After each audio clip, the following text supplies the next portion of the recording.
Bueno, como siempre, damos la bienvenida a los invitados, a los compañeros, compañeras. Muchas gracias por hacernos este pequeño agasajo, compartiendo con nosotros una bonita tarde, hablando de Cuba y del apóstol José Martí.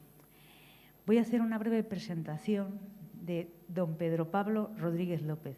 Me gusta llamarle don Pedro Pablo porque hay ciertas personas que se merecen respeto. Creo que es una de ellas por todo lo que lleva luchado y todo lo que lleva a sus espaldas, como mucha gente también, es verdad.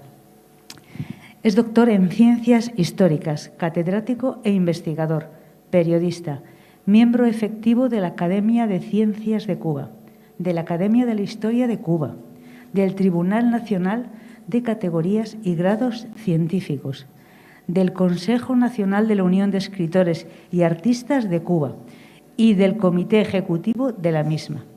El doctor Rodríguez López es además vicepresidente de la Academia de Historia de Cuba, académico de mérito de las Ciencias de Cuba, Premio Nacional de Ciencias Sociales y Humanísticas 2009, Premio Nacional de Historia 2010, Premio Nacional de Investigación Cultural 2017 y de la Asociación de Latinoamericanistas de Estados Unidos. Es un destacado estudioso de la historia cubana del siglo XIX y particularmente de la vida y obra de Martí. Es investigador titular del Centro de Estudios Martianos, institución adscrita al Ministerio de Cultura de Cuba, desde donde dirige el equipo que prepara la edición crítica de las obras completas de Martí, que pasará de los 40 volúmenes. Además, es catedrático de la Universidad de La Habana y de otras universidades cubanas, habiendo impartido cursos y conferencias en universidades de Europa, Hispanoamérica, Estados Unidos y Cuba. Y también Canadá, por supuesto. En su currículum constan más de 30 libros publicados y más de un centenar de artículos científicos sobre la historia de Cuba, la obra de Martí y de otras personalidades cubanas. Varios de estos textos se han traducido a otras lenguas europeas, así como al coreano y al japonés. Y con esta presentación comenzamos a escucharle, que creo que tiene muchas cosas que decir. Muchas gracias, don Pedro Pablo.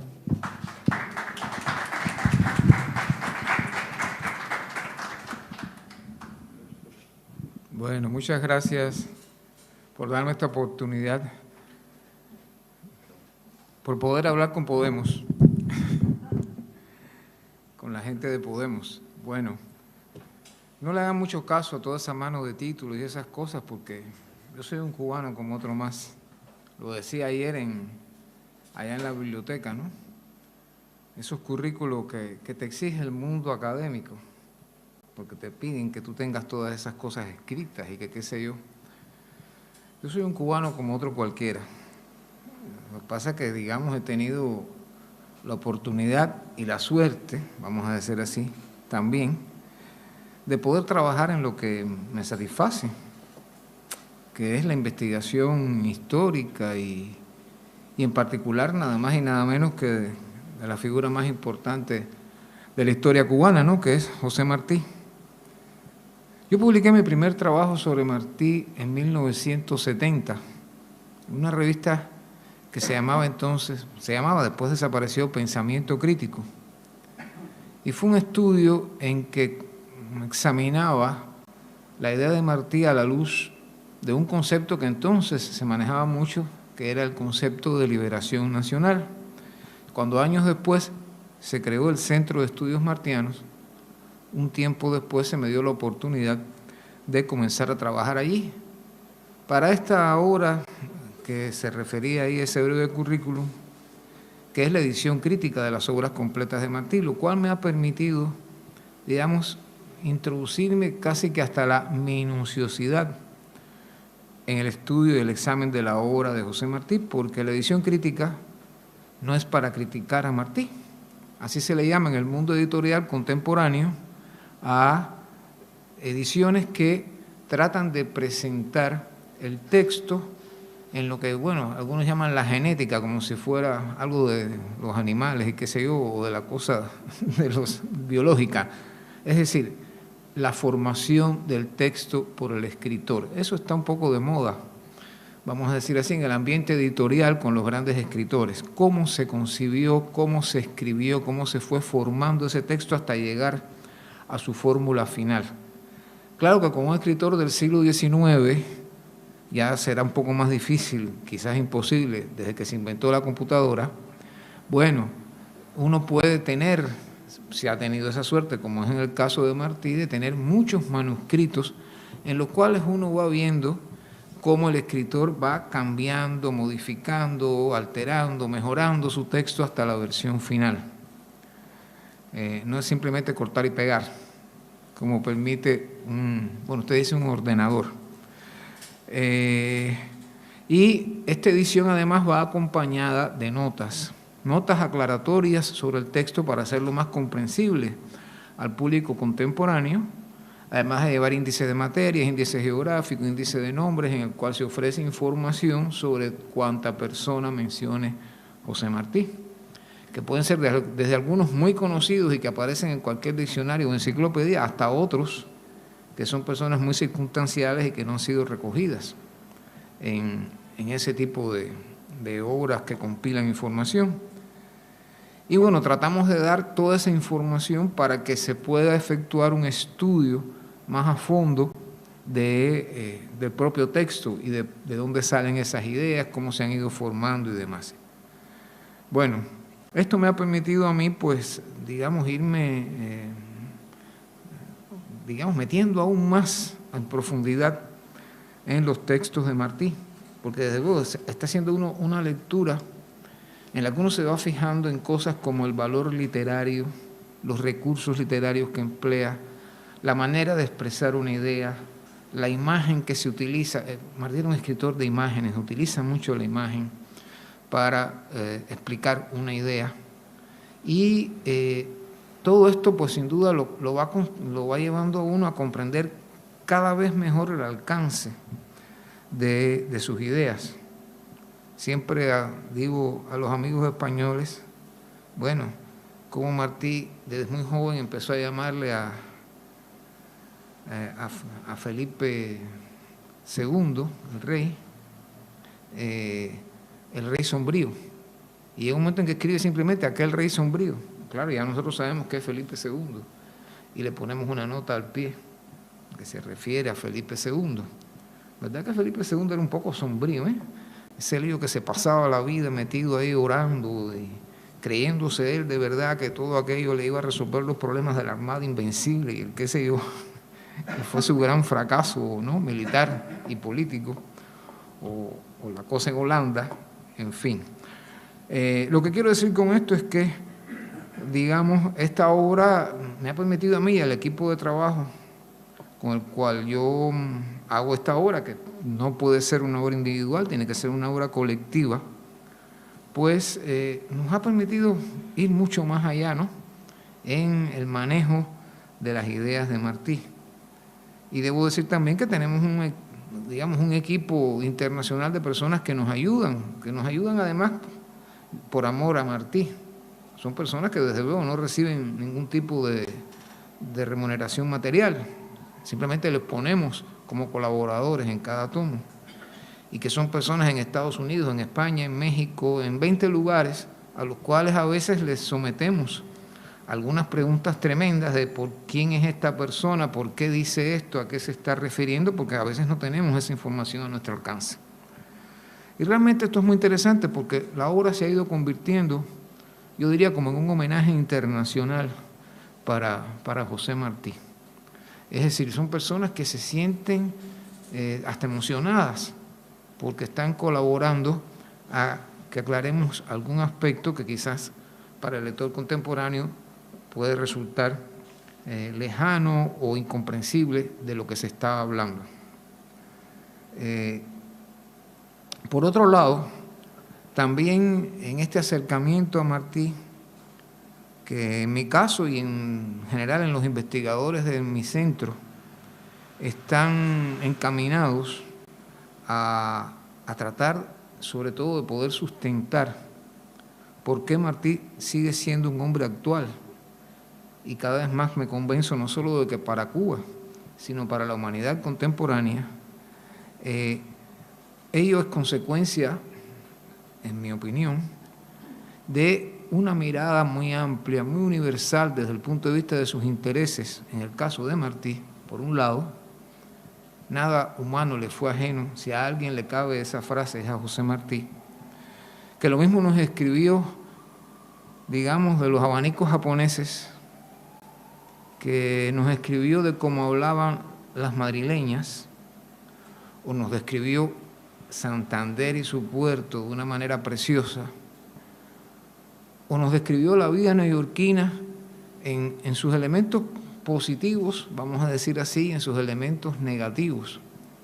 Y lo mismo nos habló, con un sentido crítico muy fino, del baile, de los bailes de fin de año de la aristocracia rica de Nueva York, que de las obreras inmigrantes pobres que tenían que salir todos los días bajo la nieve a trabajar para ganarse sustento, o que cuando descubrió, por ejemplo, a su paso por México y Guatemala, la enorme riqueza, no solo en sus edificaciones, no solo en las evidencias históricas y arqueológicas que se iban descubriendo de las culturas prehispánicas, sino cuando fue entendiendo cada vez más y mejor la cultura de esos, como hoy se dice, de esos pueblos originarios, se fue identificando tanto con ellos. Y llegó a decir que se siente uno correr por sus venas la sangre de Macarao y Tamanaco, dos caciques venezolanos, o sea, de lo que después se llamó Venezuela, que resistieron la conquista y que cuando se vieron rodeados, se subieron a un cerro con todos sus guerreros y se despeñaron para no ser siervos, para no ser esclavos, para no perder esa libertad de vida que tenían aquellas comunidades. En fin, que Martí se sintió, y es algo que advirtió desde muy pronto, él mismo formando parte de un elemento que él consideró desde muy joven, yo diría que tuvo una perspicacia tremenda desde muy joven, que caracterizaba a la que él también desde muy joven comenzó a llamar como nuestra América, a lo que habitualmente decimos América Latina. Y es que éramos resultado de un pueblo mestizo, que ya no era absolutamente indígena, pero tampoco era absolutamente español, y que se había conformado un pueblo nuevo, diferente, que tenía que cada vez más aspirar a expresar sus propios intereses, su propia cultura. Martí fue un defensor de lo que hoy llamaríamos la diversidad cultural. Por eso habló de la India, por eso habló de la lucha de los argelinos y los marroquíes contra la ocupación francesa que comenzó justamente en tiempos de Martí, o contra los intentos que ya empezaban británicos por dominar Egipto y quitárselo al imperio turco, o sobre todo cuando comprendió que la independencia de Cuba era importante no solo para liberarse de la corona española, sino sobre todo para impedir la incorporación de Cuba a los Estados Unidos, y que ese paso de aquella naciente potencia a finales del siglo XIX le permitiese avanzar sobre el resto del continente. Martí tuvo una perspicacia notable en su tiempo de comprender cómo los intereses monopólicos que ya comenzaban a formarse en Estados Unidos y un grupo de políticos sagaces, inteligentes y ambiciosos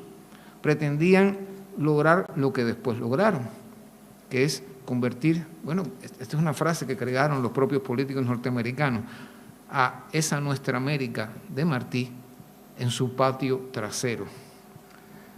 Entonces, estos elementos, uno se pregunta a veces, bueno, ¿cómo es posible que este hombre, en un momento en que, digamos, el llamado mundo occidental, sobre todo la Europa occidental y los Estados Unidos, que representaban el avance impetuoso de la sociedad que se industrializaba, y además de las ideas y las ideologías que acompañaban a este crecimiento o a esta universalización del capitalismo, en la cual los procesos de industrialización quedaban circunscritos a un grupo de grandes potencias, mientras que el resto del mundo se convertía en abastecedores de materias primas o en consumidores de algunas de estas producciones. Bueno, ¿cómo buscar un equilibrio en ese mundo? Por eso en un documento que escribió a poco de comenzada la última guerra por la independencia cubana, de la cual él fue su organizador principal, dijo tres cosas muy importantes, o planteó tres elementos muy importantes para explicar por qué los cubanos volvían a luchar por su independencia. Uno, por buscar el bien mayor del hombre. Dice, caramba, qué sentido de profunda eticidad y de alcance universal a una guerra local, a una guerra, bueno, de un país colonial que pretende independizarse de su metrópoli.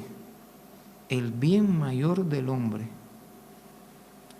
el alcanzar una república distinta en América y lograr el equilibrio aún vacilante del mundo. Porque claro, Martí avisoró que ese avance de esas grandes potencias culminaría en lo que efectivamente ocurrió. Después vino la Primera Guerra Mundial y después la Segunda Guerra Mundial, que fue una lucha entre grandes potencias a ver quién se imponía.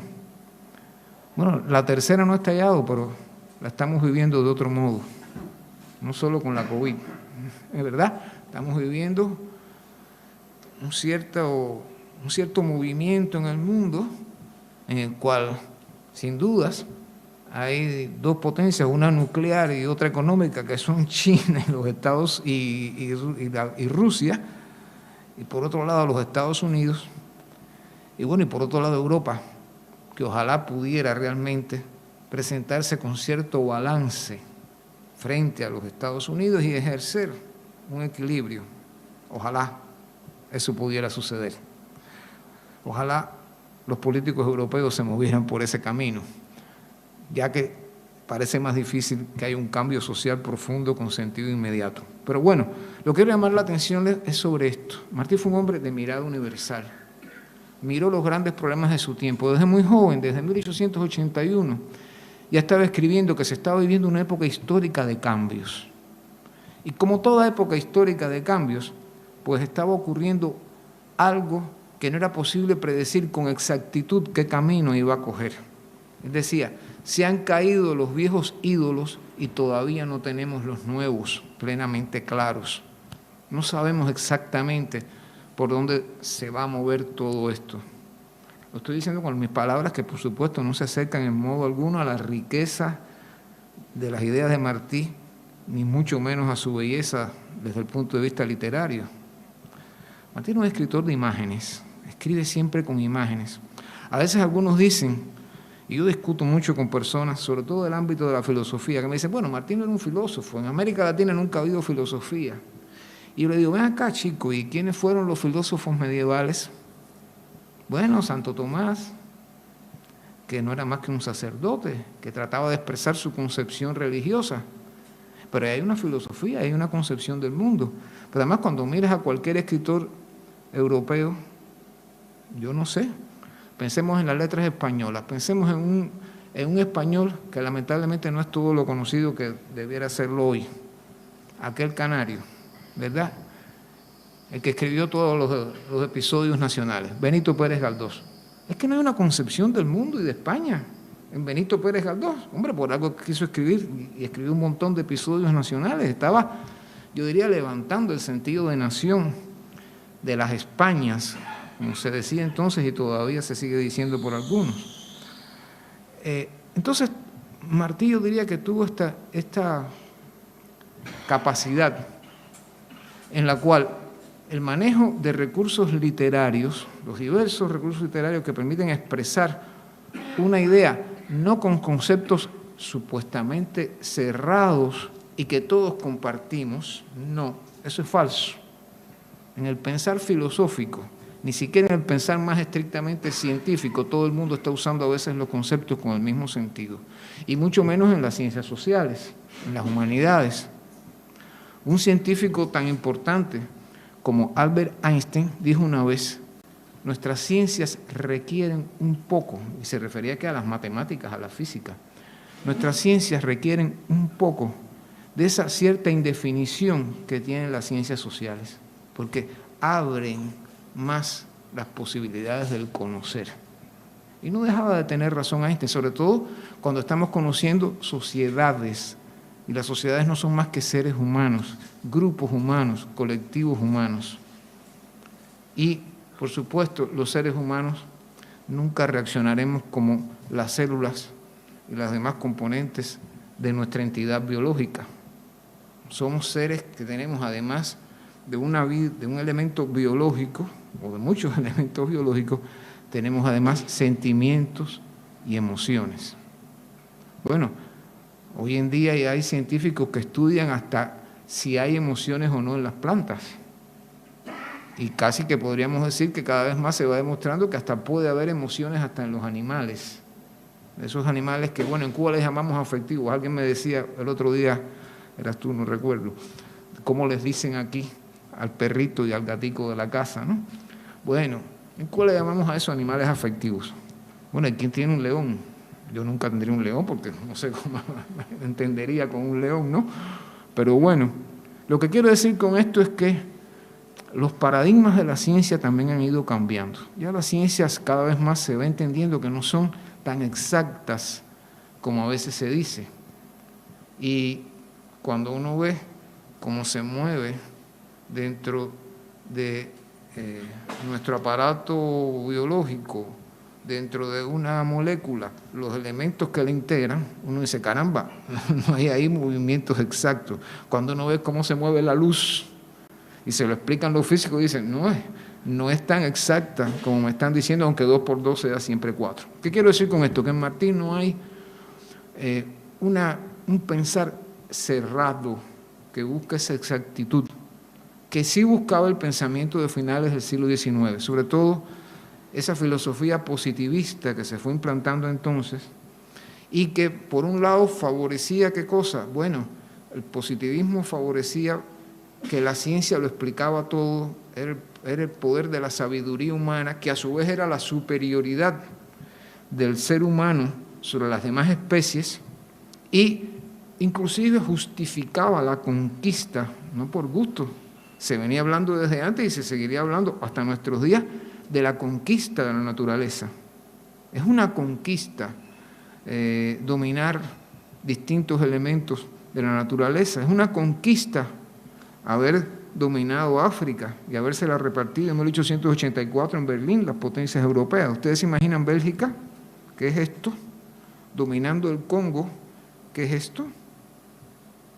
¿Y por qué pudo industrializarse ese pequeñito país que era Bélgica, o que es Bélgica? Por las riquezas que sacó del Congo.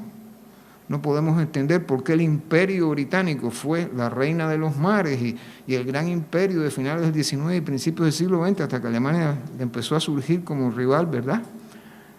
Si no hubieran dominado la India, no sé cuántas veces más grande que el Reino Unido y no sé con cuántas veces más riqueza y con una cultura muy anterior, mucho más rica y variada que la del propio Reino Unido. Por consiguiente, Martí está viviendo ese mundo y él se pregunta cosas y nos las comparte en muchos de sus textos. Textos que no acuden al tratado típico de los pensadores alemanes o franceses, también de algunos españoles. Él, cuando llegó a España a estudiar, después que fue sometido a una prisión y a tener que trabajar en unas canteras 12, 14, 16 horas diarias, donde por poco muere, y que gracias a su mamá, que se le apareció al capitán general español en La Habana, le dijo que su padre había sido soldado y que por favor se les iba a morir su único hijo varón, logró que se lo enviaran para acá, deportado.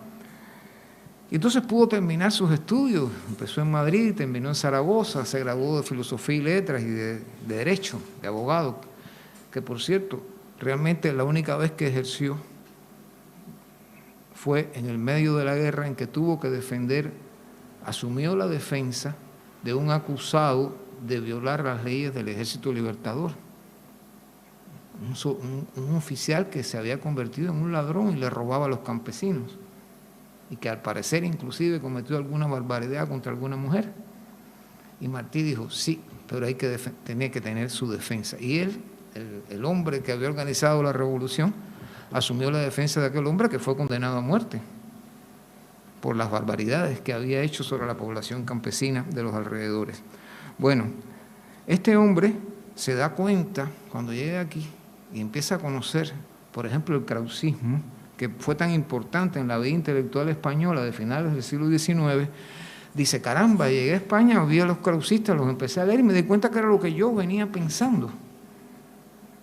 Y entonces se identificó en muchos aspectos con los krausistas, como cuando desde jovencito su maestro en Cuba, por cierto, que en estos días se cumplió el bicentenario de su nacimiento, su maestro, que fue un hombre que fue el que le permitió a Martí el acceso a formarse como un intelectual, tener estudios académicos, vamos a decir así, ya él empezó a leer ahí a Emerson, el gran filósofo norteamericano, que era un hombre que ya tenía una filosofía llamada naturalista.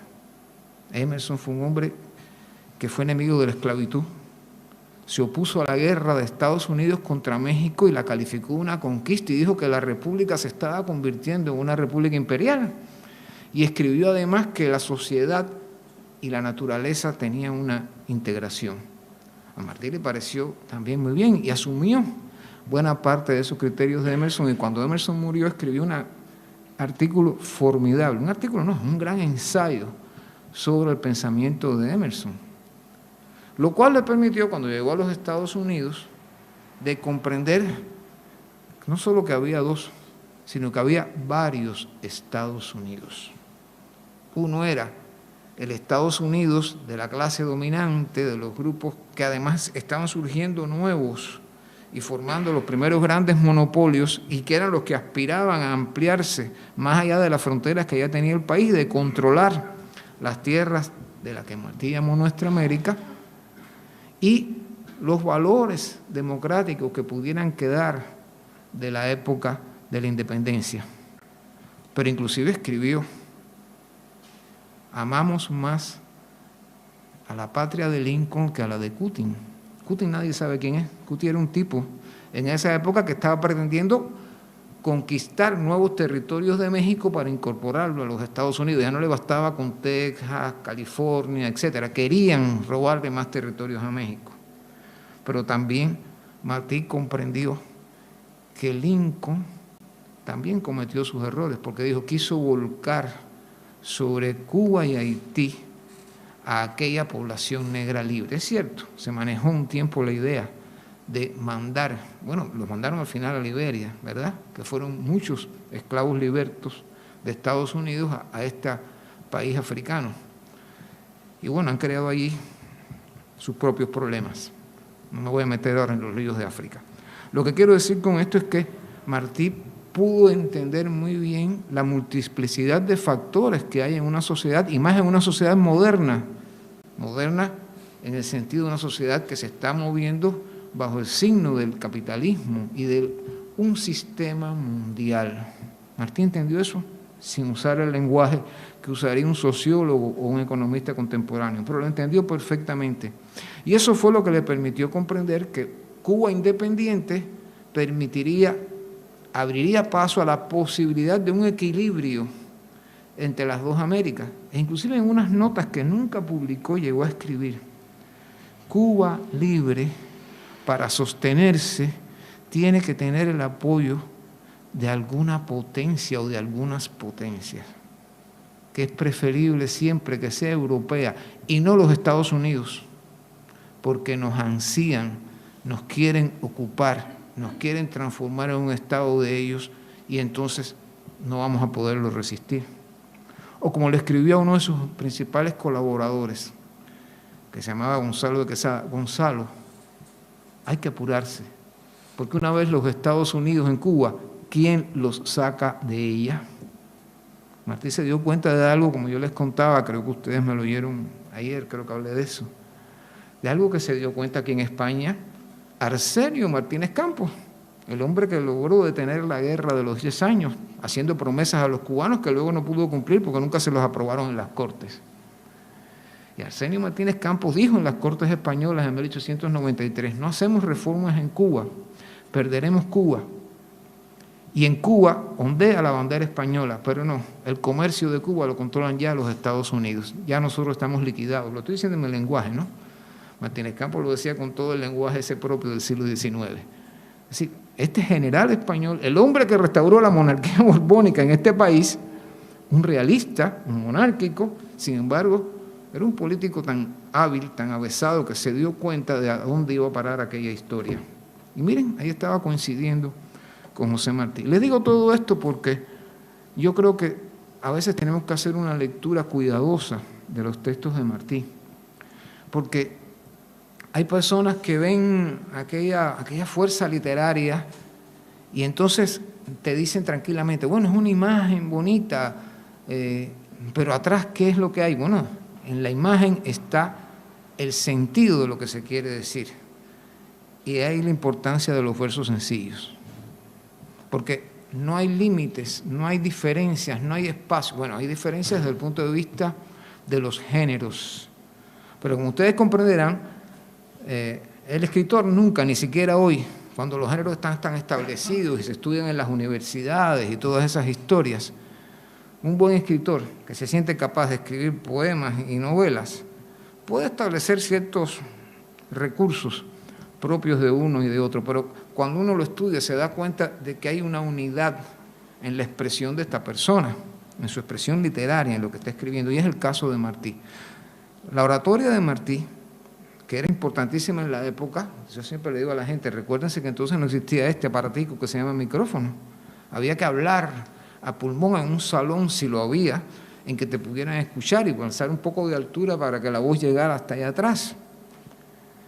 Y Martí emplea los mismos recursos expresivos en la oratoria, en la poesía, en el ensayo y en sus crónicas periodísticas, que nosotros hoy le llamamos crónicas. En el siglo XIX nadie usaba ese lenguaje, los géneros periodísticos no existían. Es más, el periodismo no se escribía, no se estudiaba, perdón, se escribía y se acudió a ¿quién? Bueno, a los que sabían escribir, a los escritores, empieza a escribir para el periódico. Recuerden siempre esa anécdota que me gusta tanto de Pérez Galdós, que se apareció en no sé qué periódico de Madrid para hablar de una novela de él que iba a salir. Le dijeron, no, don Benito, por favor, escriba usted la nota. Y ahí se sentó don Benito y a los 10 minutos dijo, no, yo no puedo escribir 10 líneas, escríbanla ustedes, porque yo no me siento capaz de escribir 10 líneas. Bueno, ahí ya se empieza a ver, ¿verdad?, la diferencia entre un novelista y las reglas rígidas que puede tener el periodismo para un novelista. Bueno, Martí, sin embargo, escribe para periódicos. El grueso de la producción de Martí, la mayor parte de sus textos, yo diría que un 60, un 70% de sus textos son textos para periódicos. Y son sus grandes crónicas acerca de los Estados Unidos y también algunas que escribió sobre países de América y también algunas crónicas que escribió sobre temas europeos, donde por supuesto destacan sus temas españoles. Hace 2 años, no fue 2 o 3 capotes cuando hicimos el otro evento, hace 2 años, aquí mismo en Santander, yo presenté un trabajo como en sus crónicas presentó a los políticos españoles de su tiempo. Es una delicia ver cómo habla de Antonio Cánovas del Castillo y de toda aquella gente del siglo XIX y cómo entendió no solo la malicia o la habilidad de aquellos políticos, sino también sus limitaciones y sus capacidades para moverse en la España de su tiempo, en la España que intentaba avanzar en la modernización, que algunos la empujaban más, pero que otros la aguantaban más. Y ese gran drama español, ¿verdad?, de finales del XIX, y que de algún modo estaba anunciando, bueno, lo que después ha pasado a llamarse el desastre del 98 y todo lo que se sigue discutiendo en torno al 98, y si España se modernizó o no, como debía haber ocurrido, pensaban algunos, en aquella época. Bueno, todo esto está muy presente en Martí. Y entonces uno dice, caramba, es que Martí es como un gran rompecabezas, que sin embargo se arma y encaja, y está la figura ahí al final. Y por eso, pues yo siempre le digo a los que empiezan a estudiar a Martí, tenemos que aprender a leer lo mismo en sus cartas, en su correspondencia, que además tienen un valor literario tremendo. Las cartas están tan bien escritas que tú dices, mucho, pero es que este hombre derrochaba poesía, derrochaba buenas letras, en todo lo que escribía. Y lo mismo en sus cartas, que en sus crónicas periodísticas, que hasta en sus cuadernos de apuntes, donde anotaba cosas para después posiblemente escribir sobre ello. O a veces encuentras párrafos que tú dices, caramba, déjame buscar a ver si después lo metió en algún lugar, y ahí está. De pronto en unos libretas en que él iba anotando sus cosas y demás, que en sus discursos, sus discursos escritos, no estoy hablando de los improvisados. Quiere decir que era una persona capaz de expresar una riqueza de pensamiento que a uno le sorprende. Y entonces puede decir cosas como algunas, no voy a leerles los mismos que leí anoche, pero quiero llamarles la atención sobre algunos de los aspectos, yo diría, más importantes de su pensamiento, lo que le da unidad a toda esta diversidad de escritos. Antes de verlo después, cómo se manifiesta en este librito, miren las pocas páginas que tiene esta edición, la original, la edición Príncipe, que él mismo hizo y tuvo que pagar allá en Nueva York, tiene más o menos casi que este mismo formato y casi que esta misma cantidad de páginas. Son 46 poemitas. Poemitas, digo, por su extensión, aunque algunos son relativamente largos. Bueno, pues Martí tiene un pensamiento siempre, desde muy joven, sustentado en la originalidad. Cada pueblo, cada grupo, cada persona tiene que ser original. Y original quiere decir que tiene que responder a su tiempo, a sus problemas, a sus asuntos. No puede ni debe haber copias. Las copias llevan a errores, llevan a querer meter una sociedad en el molde de otra, y eso nunca va a caminar. Y ahí encontraría Martí el gran problema de nuestra América. Quisimos meter, o se ha querido meter, pueblos originales, distintos, con culturas que son mestizas, de indio y español, de aborigen y español, dentro de los marcos de la cultura de su tiempo, de la cultura, como quiero decir en el sentido amplio, de organización social. Hay que orgánicamente ser originales, y por consiguiente esa es la única manera de entender, dice Martí, los problemas de nuestro tiempo, no solo en nuestra América, en el resto del mundo también.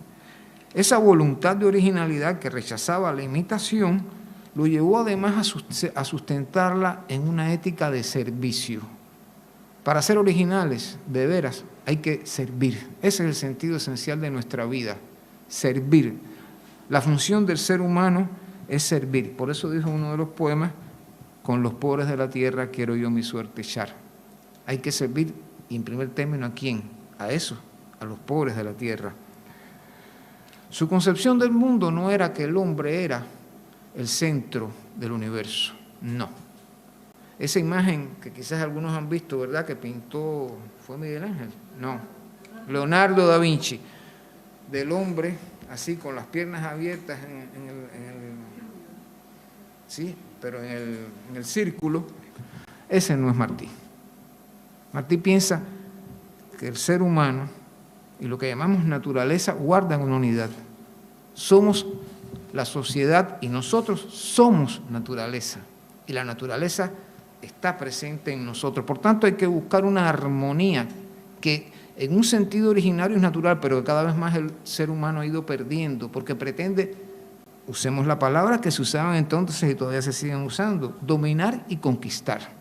Dominar la naturaleza, conquistar la naturaleza. Estoy aburrido ya de leer libros y artículos que me dicen la conquista del polo, la conquista de no sé qué, y bueno, también está la conquista de África, la conquista de América, la conquista de la India y la conquista de no sé qué.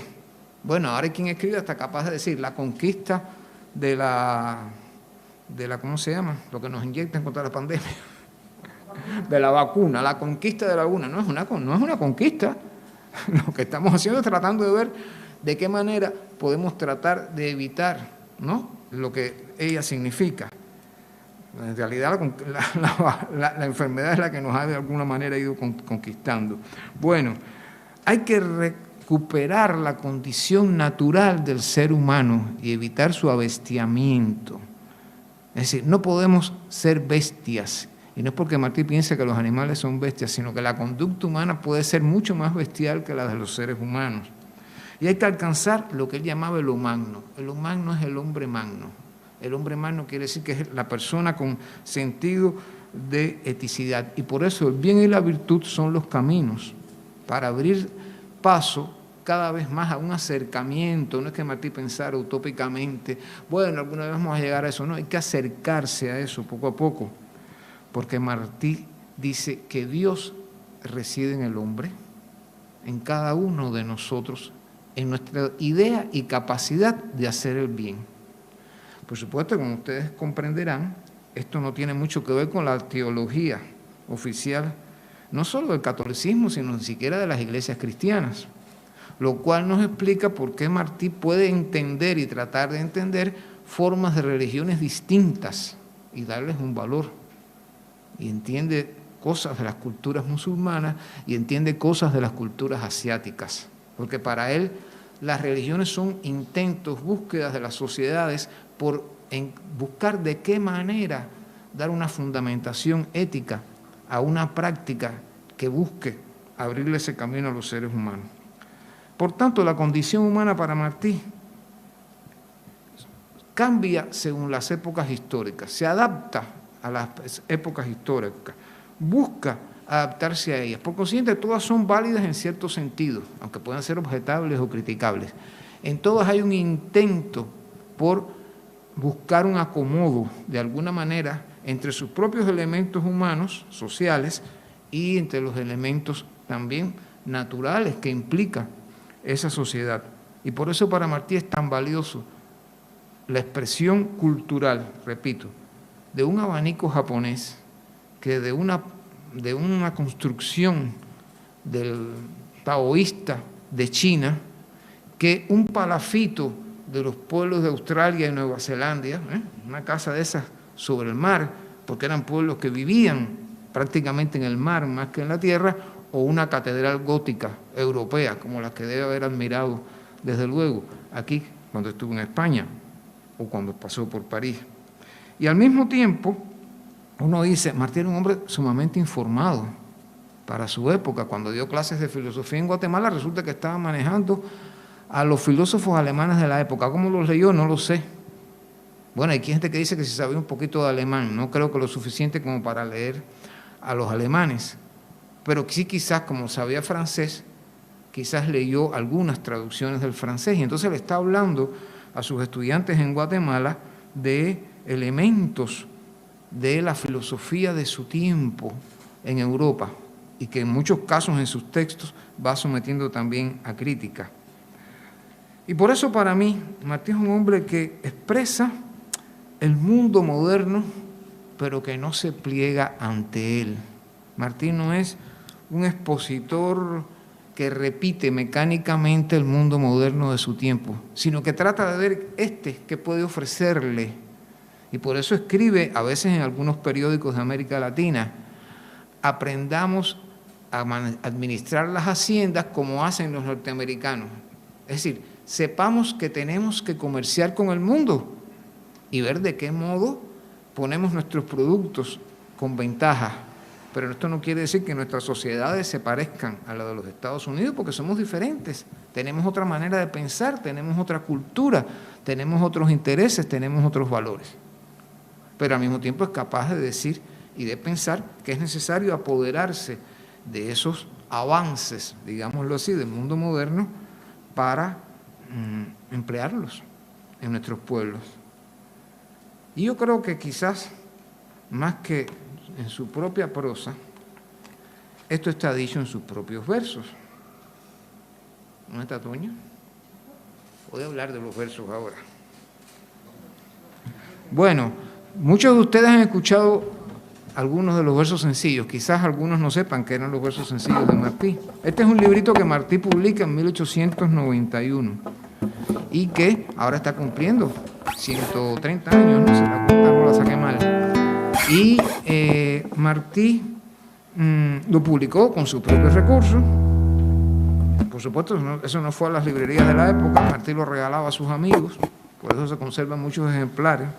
Nosotros tenemos en el Centro de Estudios Martianos como 12 o 15 ejemplares que nos han ido donando descendientes de los que recibieron ejemplares de Martí dedicados.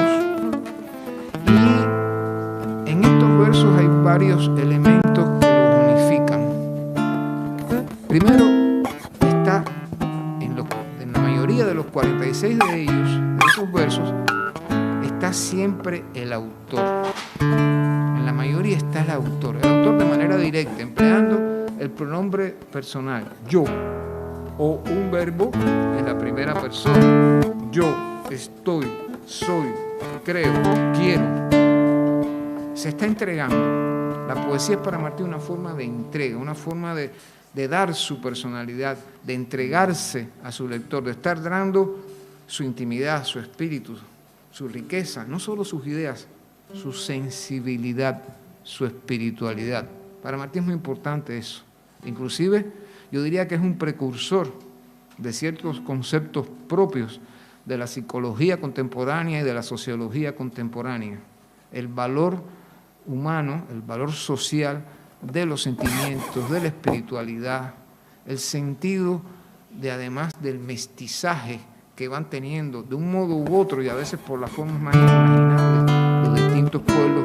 Y como hay culturas que pueden ser originales pero a la vez contener elementos de otras y que van adaptando a sus propias necesidades y requerimientos. Entonces voy a leerles completo, aunque son unas cuantas estrofas, suelen ser muchos de los poemas relativamente breves, 2, 3 estrofas. Y fíjense en una cosa, son cuartetas de 8 sílabas, octosílabas. Bueno, dicen los estudiosos de nuestra lengua que nosotros, el español, se suele hablar en octosílabos. No sé, eso me han dicho algunos lingüistas cubanos y españoles en otros lugares de América, que el español tiene una facilidad para la expresión en octosílabos. Y además con una rima consonante, es decir, que siempre juegan primera y tercera con segunda y cuarta, y eso ayuda, sin dudas, a hacerlas fáciles de recordar. Y por eso tanta gente en Cuba se sabe algún que otro, o muchos de los versos sencillos, y por eso muchos músicos los han convertido en canciones. Y bueno, se dio el caso de esa vieja composición cubana, estamos hablando de eso, que es la Guantanamera, que en realidad fue una música que se creó para un programa radial, para unos dramas radiales que se establecían por la radio en los años 40 y que se modernizaron usando la misma melodía y cantando los versos sencillos de Martí. Entonces voy a arrancar con el primero, el que tiene el número 1. Están hechos numerados por él en romano. No tienen títulos, aunque algunos la gente les ha puesto títulos y los conocemos casi que con el título. Yo soy un hombre sincero de donde crece la palma. Y antes de morir me quiero echar mis versos del alma. Mis versos del alma, no son de aquí. ¿El alma dónde está? Bueno, casi siempre la ponemos por aquí, por el pecho, por el corazón, qué sé yo, si es que está en alguna parte. Y nos está diciendo de dónde crece la palma. Bueno, la palma crece en Cuba, en Jamaica, en Santo Domingo, en Haití, en Puerto Rico. Soy de las Antillas, soy del segundo. Digamos la otra parte, el segundo. Yo vengo de todas partes y hacia todas partes voy. Arte soy entre las artes.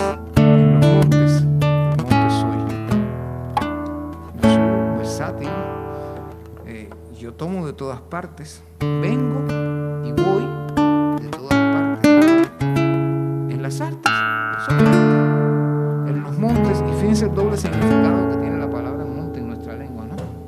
Monte puede ser un lugar boscoso, pero monte también puede ser una altura. ¿Y por qué no entenderlo? A veces vienen debates, a mí me parecen no muy acertados. Bueno, ¿cuál de las dos? Yo diría las dos. Los dos sentidos, vamos, hay que leerlo en los dos sentidos. Soy monte porque el monte me permite altura y me permite divisar mejor el panorama. Pero soy monte porque soy bosque. Y el bosque es vida, es la vida de las plantas, los árboles, esa riqueza de esa naturaleza expresiva que es el bosque. Dice Martí, yo sé los nombres extraños de las hierbas y las flores, y de mortales engaños y de sublimes dolores. Si yo conozco eso que llamamos naturaleza, conozco al ser humano, engaños mortales, dolores sublimes. Fíjense qué contraste, sublimes dolores. Siempre tenemos una imagen negativa pueden ser sublimes. Yo he visto en la noche oscura llover sobre mi cabeza los rayos de lumbre pura de la divina belleza. La belleza da luz. Y la belleza no es, digamos, lo que podemos calificar de bello en la figura de una persona. La belleza para Martí es también el interior, y es sobre todo el interior, el alma de la persona. Y aquí lo dice: alas nacer bien los hombros de las mujeres hermosas y salir de los hombros volando las mariposas. He visto vivir un hombre con el puñal al costado, sin decir jamás el nombre de aquella que lo ha matado. Bueno, ¿en qué sentido leemos esto? Es que es un crimen pasional. No creo que esté hablando tanto de un crimen en el sentido jurídico o policíaco, sino lo que es la pérdida, digamos, de un amor. Rápida como un reflejo, 2 veces vi el alma, 2. Cuando murió el pobre viejo, cuando ella me dijo adiós. La pérdida del amor, la pérdida del padre, el padre del pobre viejo. Temblé una vez en la reja a la entrada de la viña, cuando la bárbara abeja brincó en la frente a mi niña. Está hablando de una niña posiblemente que él contribuyó mucho a su crianza mientras vivió en Nueva York. Y aquí fíjense que llama a la bárbara abeja. Después veremos cómo habla en otro sentido de la abeja. La abeja es bárbara porque le picó a esa niña. Gocé una vez de tal suerte que gocé cual nunca cuando la sentencia de mi muerte leyó el alcalde llorando. Gozó. Claro, una sentencia de muerte está usando aquí una imagen de cómo la sentencia de muerte se obedece a una causa importante, que es también gozo. Oigo un suspiro a través de la tierra y la mar, y no es un suspiro, es que mi hija va a despertar. El padre viviendo ese momento de gozo, de su que acaba su hijo. Si dicen que del joyero tome la joya mejor, tomo un amigo sincero por un lado del amor. Amistad, verso sencillo, cultivo en una rosa blanca en julio combinado para el amigo sincero que me da su mano franca, y para el cruel que me arranca el corazón con que cargo mi ortiga cultivo. Eso lo escribiría en otros versos. Sigue aquí. Yo he visto al águila herida volar al azul sereno y morir en su barriga la víbora del veneno. He visto estas cosas terribles, el águila herida y la víbora muriendo de su propio veneno. Yo sé bien que cuando el mundo cede lívido al descanso, sobre el silencio profundo murmura el manso. Ahí está el mundo natural, ese otro, el cual y que va a seguir ahí. Yo he puesto la mano osada de horror y júbilo yerta sobre la estrella apagada que cayó frente a mi tierra. Continúa. Oculto en mi pecho bravo la pena que me lo hiere. El hijo de un pueblo esclavo vive por el calla y surge el patriotismo, que será un elemento importante en los versos de Martí. El hijo de un pueblo esclavo que calla y muere, aunque vive por él. Y aquí viene, yo diría, el sumum, el centro de su postura filosófica y ética. Todo es hermoso y constante, todo es música y razón, y todo, como el diamante, antes luz, es calor. No le basta con eso y cierra esta presentación con dos estrofas muy importantes.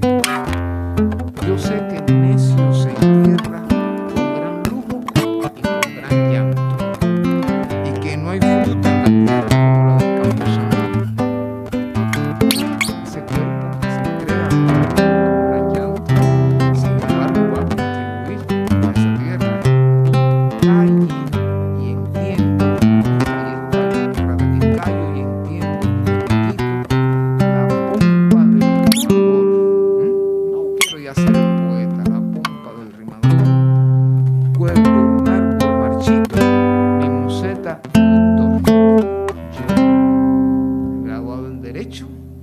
filetras, cuelgo mi museta de doctor. No vivo sencillamente pensando en este mundo académico. Después hay otros versos que insisten en ideas como esta. Tomo algunas así al azar. Odio la máscara y vicio del corredor de mi hotel. Me vuelvo al manso bullicio de mi monte de laurel. Con los pobres de la tierra quiero yo mi suerte echar. El arroyo de la sierra me complace más que el mar. Ahí está dando su amplio sentido de qué cosa es la vida. Yo he visto el oro hecho tierra, barbullendo en la redoma. Prefiero estar en la sierra cuando vuela una paloma. Y al mismo tiempo, aquí hay versos como este, que es también, yo diría, el poema quinto, con el cual quiero cerrar esta parte de la cosa de los puntos de vista, que es cómo él presenta su obra. Si ves un monte de espumas, es mi verso lo que ves. Mi verso es un monte y es un abanico de plumas. Un monte y abanico de plumas. Mi verso es como un puñal que por el puño echa flor. Mi verso es un surtidor que de un agua de coral. Mi verso es de un verde claro y de un carmín encendido. Mi verso es un ciervo herido que busca en el monte amparo. De manera decimos todo lo que quiere con ese verso. Mi verso al valiente agrada. Mi verso, breve y sincero, es del vigor del acero con que se funde la espada. Miren los contrastes de su verso, de su obra poética. Y quiero cerrar con algo que me parece muy importante, que es uno de los pocos versos narrativos o directamente que son narraciones que encontramos aquí en los versos sencillos, porque algunos son como estos, digamos, muy filosóficos, por decirlo de algún modo. Otros son de una eticidad absoluta y hay algunos narrativos. Bueno, hay algunos narrativos que ahora se me ha perdido, que es cuando él narra cómo es el baile de una española, de una andaluza que vive en Nueva York y que todos le decimos la bailarina española. Bueno, no tiene título, Martín ninguno le pone título y es sin embargo la narración de un poema, de un baile que ve. Y fíjense cómo empieza. El alma trémula y sola padece al anochecer. Hay baile, vamos a ver la bailarina española. Han hecho bien en quitar el banderón de la acera, porque si está la bandera, no sé, yo no puedo entrar. Es el patriota, ¿no? Ya llega la bailarina, soberbia y pálida llega. ¿Cómo dicen que es gallega? Pues dicen mal, es divina. Lleva un sombrero torero y una capa carmesí, lo mismo que un alelí que se pusiese un sombrero. Ahí está describiendo, ¿no?, a esta bailarina. Se ve de paso las cejas, ceja de mora traidora, y la mirada de mora, y como nieve la oreja. Preludian, fíjense, ahora vas a entrarnos a explicar el momento del teatro. Preludian, bajan la luz y sale en bata y mantón la Virgen de la Asunción bailando un baile andaluz. Alza retando la frente, yo la veo aquella haciendo así, ¿verdad? Crúzase al hombro la manta, en arco el brazo levanta, mueve despacio el pie ardiente. Repica con los tacones el tablado salamera, como si la tabla fuera tablado de corazones. Y va el convite creciendo en las llamas de los ojos, y el manto de flecos rojos se va en el aire meciendo. Súbito, de un salto arranca, húrtase, se quiebra, gira, ese es uso de los verbos, ajuéstase, se quiebra, gira, abre en dos la cachemira, ofrece la bata blanca. El cuerpo cede y ondea, la boca abierta provoca, es una rosa la boca, lentamente taconea. Recoge de un débil giro el manto de flecos rojos, se va cerrando los ojos, se va como un suspiro. Baila muy bien la española, es blanco y rojo el mantón, vuelve fosca a su rincón, el alma trémula y sola. Se fue la bailarina y yo, el poeta, triste, solo, no tengo patria, pero no tengo amo, pero estoy sin patria, estoy solo aquí, vuelve fosca a su rincón, el alma trémula y sola. Esta bailarina me levantó el alma. Ahí está ese relato. Y quiero cerrarles con este otro relato que tiene un sentido de eticidad, de una fuerza tremenda. Yo diría inclusive espantosa, porque es un relato muy breve en el cual nada más y nada menos que hay un drama terrible, no se me pierde.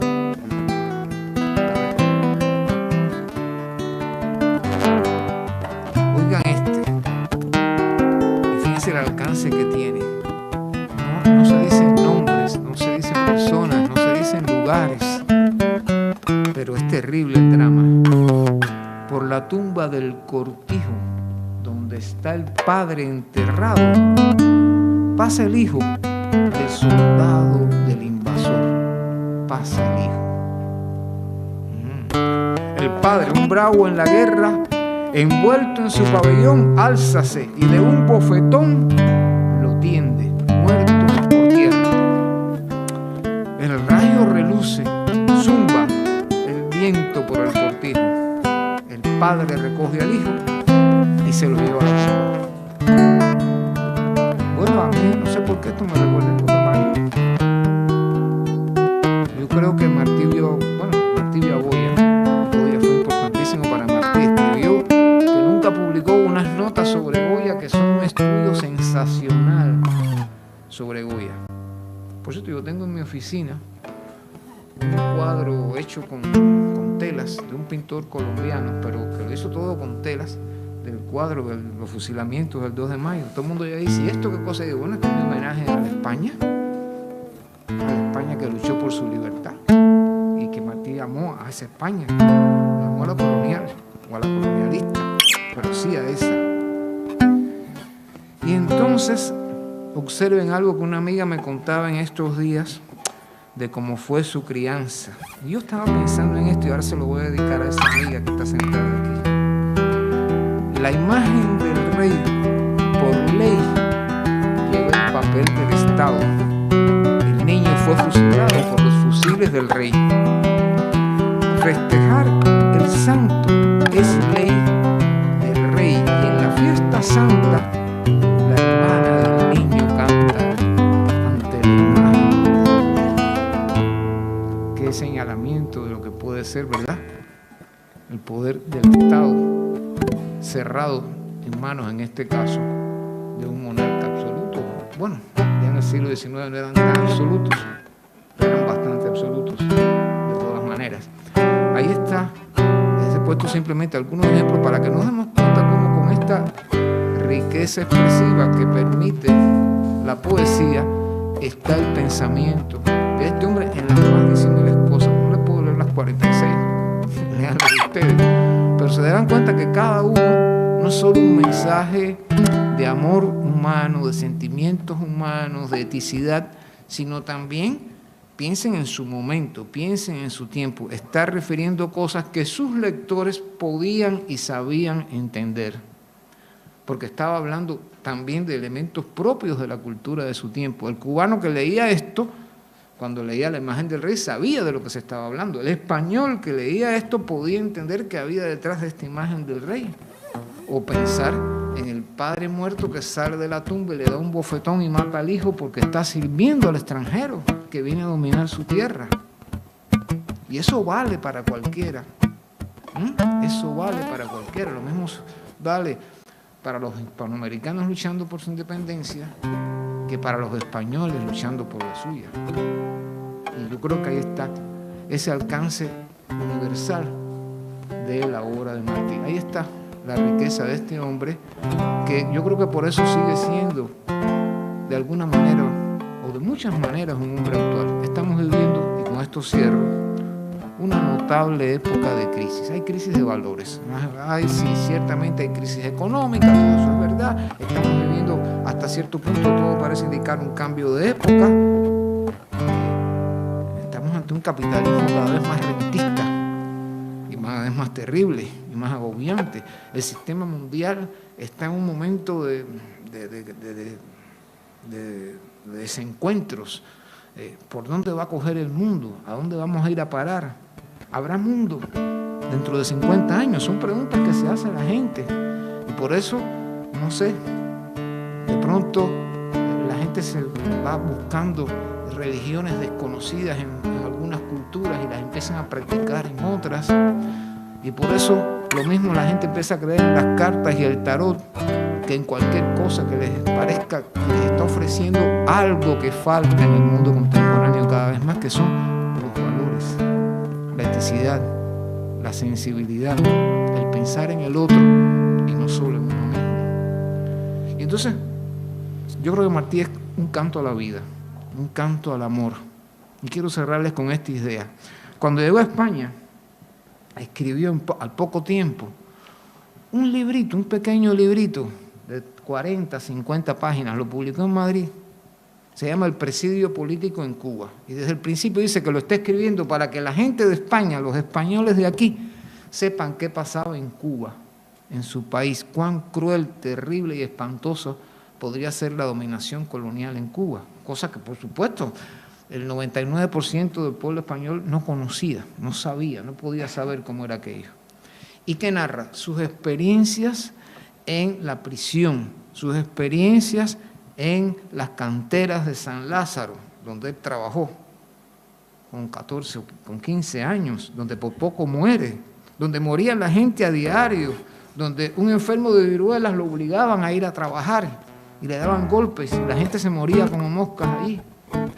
Y donde se encontró un retrasado mental, preso ahí que no sabía ni por qué estaba preso, o un muchachito campesino, un guajirito, como decimos en Cuba, también lo cuenta y lo narra ahí, que dice, pero ¿y por qué tú estás aquí? Dice, yo no sé, llegaron las tropas y se llevaron al taita y a la mamá.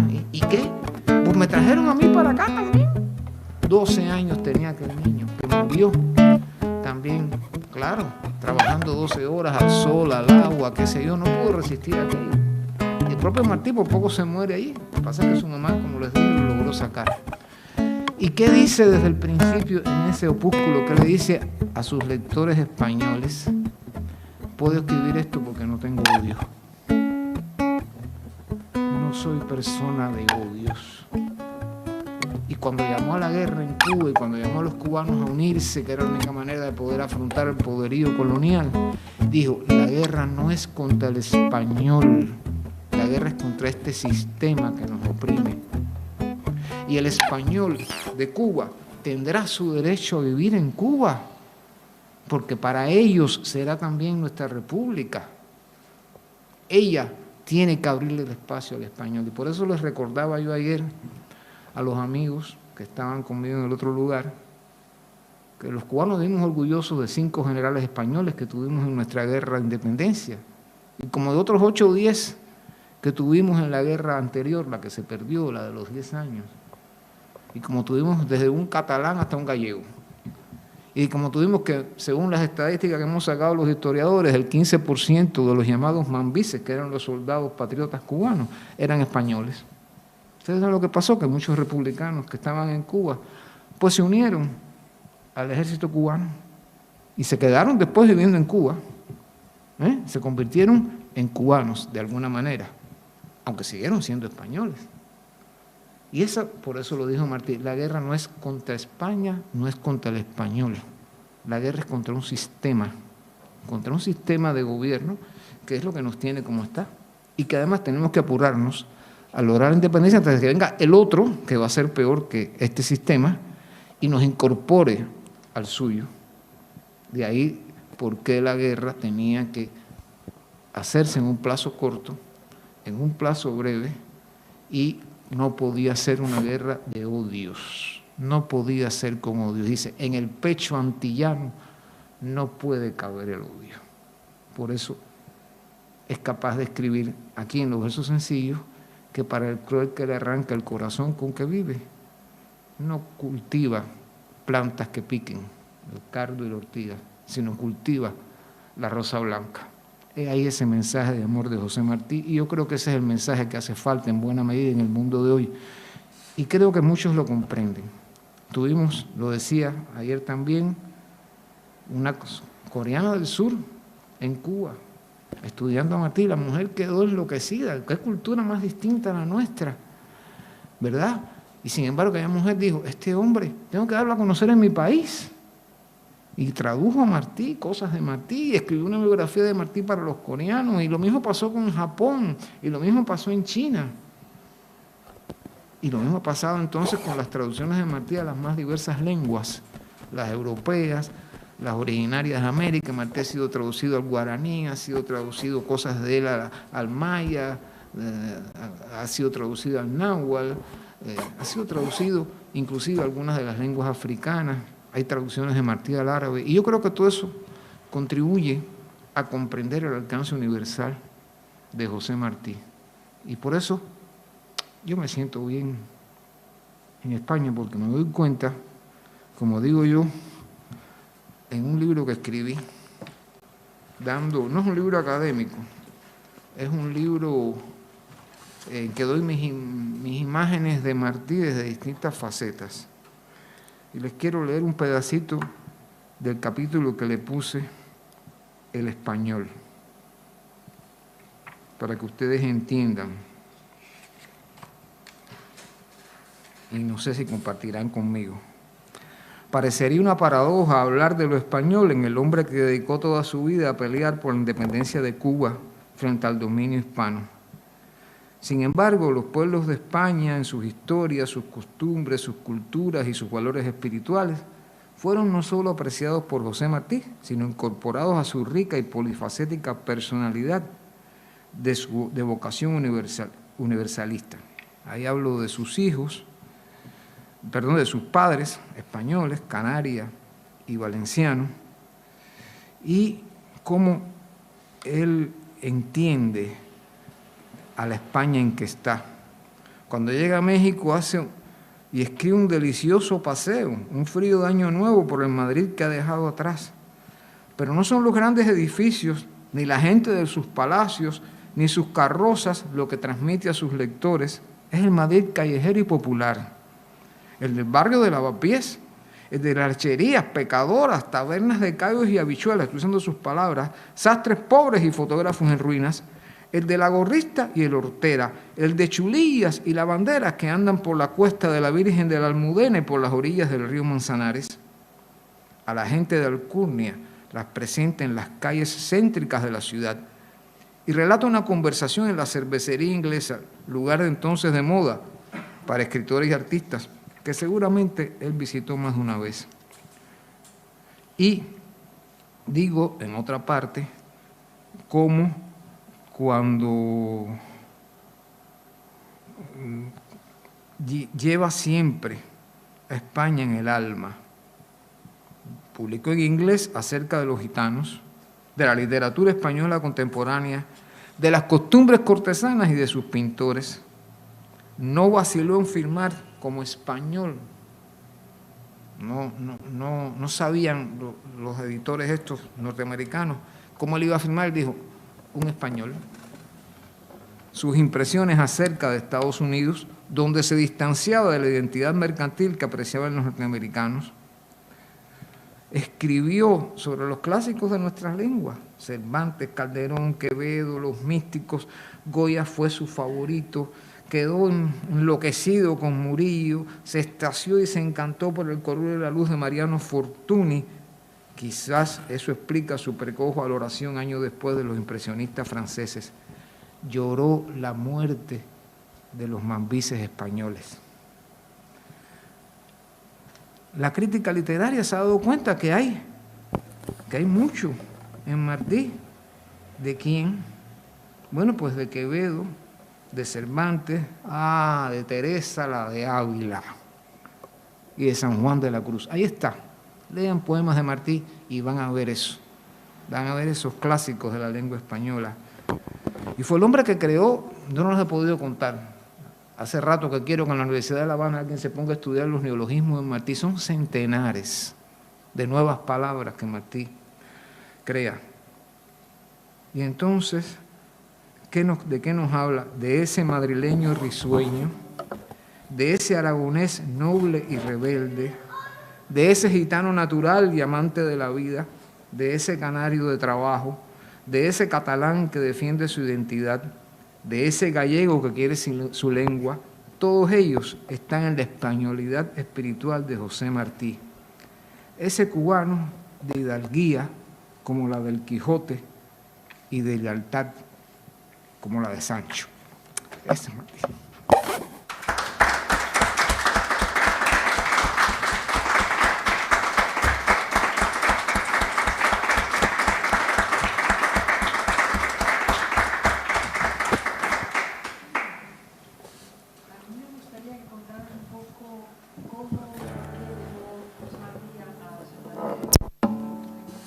Claro, sí. Bueno, llegó deportado, fue su segunda deportación. A ver, Martí, después que estudió y terminó sus estudios en España, se fue a México. Su familia había emigrado de La Habana para México. Les costaba, la vida les era casi imposible en La Habana, no por razones políticas, sino porque no tenían trabajo el padre. Y entonces se fueron a México y se encontraron allí una persona que después fue un gran amigo de Martí, que les buscó un trabajo de coser uniformes para el ejército mexicano. Y ahí vivían el padre y su mamá y sus hermanas.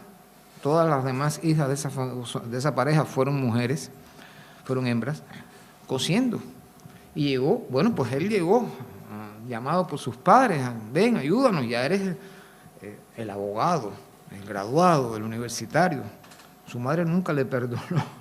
Esos son uno de sus grandes conflictos en la vida. Nunca le perdonó que no se dedicara al ejercicio de la abogacía. Su madre sabía que su hijo era un talento, siempre quiso eso. Y Martí nunca ejerció el derecho, realmente. Y entonces entró en el periodismo, empezó a escribir, eso lo ayudaba a sostener a su familia, en un periódico mexicano, uno de los mejores periódicos mexicanos de la época, donde escribió toda la intelectualidad de la reforma liberal en México, los juaristas, los de Juárez, la gente de Juárez, los que habían enfrentado la invasión francesa en México y el imperio de Maximiliano.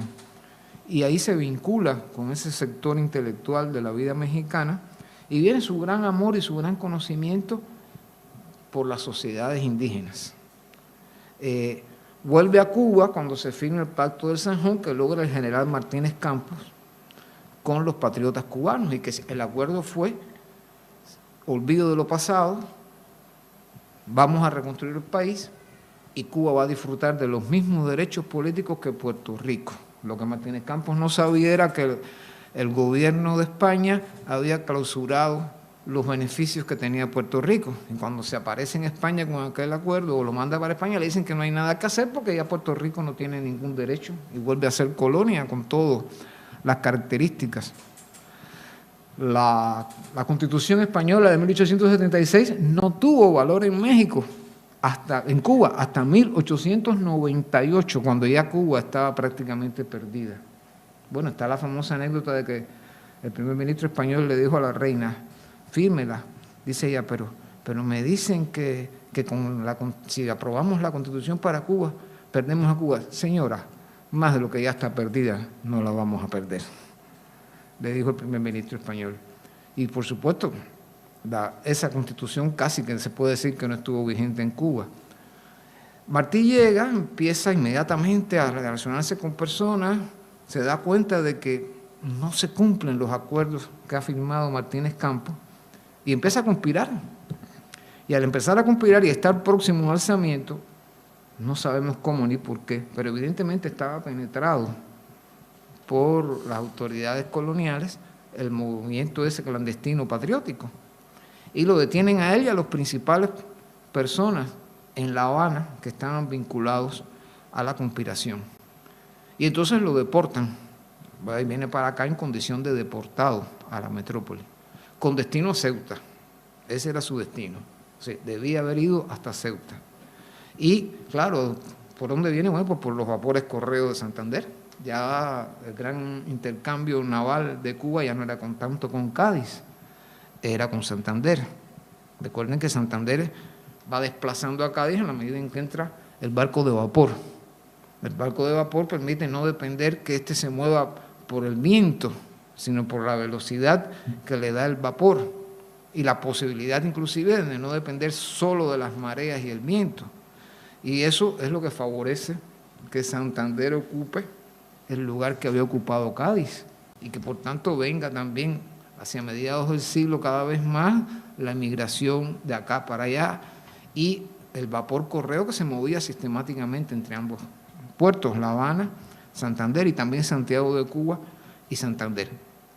Cuando llega aquí, en el barco se ha amistado con un diputado de las Cortes, que en cuanto llega habla con las autoridades de aquí de Santander y le dice, este hombre es muy importante, este hombre es valioso.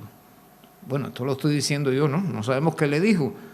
El caso es que le permiten que vaya y se aloje en casa de su madrina, Marcelina Aguirre. Es la bisnieta, ¿no? Tataranieta. Estaba ayer en lo que hicimos en la biblioteca. Y por cierto, tienen elementos de recordación, ¿no?, de esa estancia de Martí aquí. En casa, le permitieron que estuviera en casa de su madrina. Y le permitieron que siguiera a Madrid a presentarse no ante las autoridades madrileñas, sino directamente con Martínez Campos, que en ese momento era el ministro de la Guerra. No sabemos qué hablaron, no sabemos, pero podemos imaginar cosas. Martínez Campos le quitó el enviarlo a Ceuta y le dijo, usted se queda en Madrid, usted va a pasar este destierro aquí en Madrid. Y claro, a los pocos tiempos, pues viene de Martí en combinación con los patriotas de Cuba, se pone de acuerdo y escapa hacia Francia y se va para los Estados Unidos para apoyar la Segunda Guerra que había comenzado en Cuba y que se acaba la historia con el nombre de la Guerra Chiquita, porque duró 11 meses nada más. Los jefes militares principales no pudieron llegar a Cuba a tiempo. El capitán general que había sido dejado por Martínez Campos era un hombre que siguió las ideas de Martínez Campos y no, que va, no podemos estar en la lucha, en la pelea entre nosotros mismos. Ustedes van a ver que al final España va a conceder la autonomía, inclusive la autonomía. Había un partido autonomista ya pidiendo la autonomía para Cuba. Pensaban ellos que se la iban a dar, nunca se las dieron, sí, 3 meses o 4 meses antes de que terminara la dominación española sobre Cuba. Y bueno, el movimiento fracasa. Y Martí, que ha ido a Nueva York, posiblemente con la idea de venir para Cuba, de ir para Cuba, con algunos de las expediciones que podían salir, bueno, se quedó varado allí en Nueva York y decidió que no quería volver a vivir bajo la colonia. Y buscó la manera de ver de qué modo se adecuaba a esos emigrantes para, en el momento oportuno, ver de qué manera, volver a intentar la independencia cubana. Eso explica por qué su paso fue tan rápido y, sin embargo, cómo guardó en el recuerdo la imagen que le dejó Santander y la escribió en una de sus crónicas sobre temas españoles. Y da aquella imagen preciosa del puerto, de la ciudad, de la vida de Santander, que evidentemente le gustó, le agradó, se sintió bien acá en la montaña, vamos a decir así, ¿no? Aunque aquí estamos junto al mar. ¿Y la Cuba de hoy conoce a Martí por la influencia de Estados Unidos y de las presiones que hay, cerrando un poquitín todo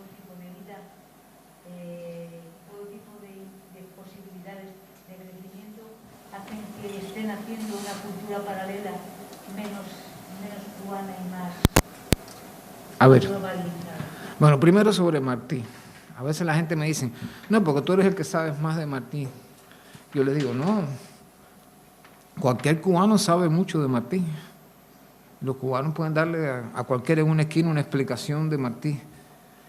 Y lo interesante es que yo diría que cada cubano tiene su Martí. La gente hace su propia lectura, ¿no?, en el sentido más amplio de la palabra, de Martí. Porque Martí se fue convirtiendo, yo digo que en vida, pero inclusive sobre todo después de su muerte, como un paradigma moral. Yo recuerdo que mis padres decían, fulano es martiano, pero no porque supiera mucho de Martí, sino porque tenía una conducta ética, tenía valores, los demostraba en su vida. Entonces, esa era una persona martiana, y por tanto es una persona éticamente evaluable en sentido positivo.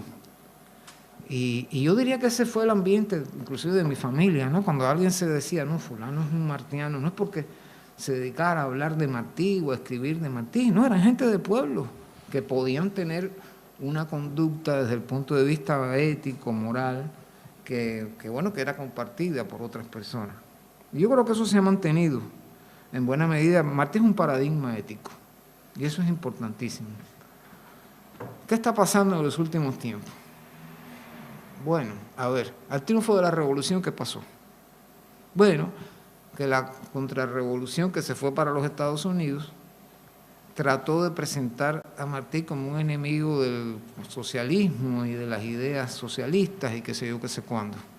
Inclusive han mentido y siguen mintiendo. Tomaron un trabajo de Martí sobre, Dios mío, Capote, ¿te acuerdas? El británico, el filósofo inglés famoso del siglo XIX. Bueno, no me acuerdo. Sobre un filósofo inglés que pone una serie de problemas con una perspicacia tremenda, porque habla del burocratismo que puede conducir el socialismo. Y Martí comenta las frases que él dice, y hay momentos en que utiliza y reitera, o sea, copia las ideas de este hombre. Pero al final dice algo así, estoy diciendo de pura memoria, quiero decir que con todos estos problemas o cosas que se pueden señalar o que dice este hombre, de todas maneras pensar en una sociedad distinta, que no sea para esta aristocracia británica, ya es otra manera de ver las cosas. Lo estoy diciendo de un modo muy primario, Martí lo dice de un modo mucho más elaborado, desde luego, y mucho mejor dicho. Pero eso ha ido cambiando con el tiempo. Ya eso se han dado cuenta que no camina mucho. Y yo diría que se han producido dos líneas paralelas. Una, la primera, algunas personas de la intelectualidad contrarrevolucionaria, porque los hay, empezaron a presentar a Martí como un loco. Un tipo que no era la línea, inclusive lo utilizan así, la línea alienada del pensamiento cubano. Porque Martí era un utópico, estaba pensando en lo que no podía hacer, etcétera, etcétera, etcétera. Y que había servido siempre a una causa equivocada desde el punto de vista de sus ideas. Y algunos, por cierto, residen aquí en España y han publicado más o menos estas ideas. Las estoy reduciendo un poco para que se pueda entender la línea de pensamiento.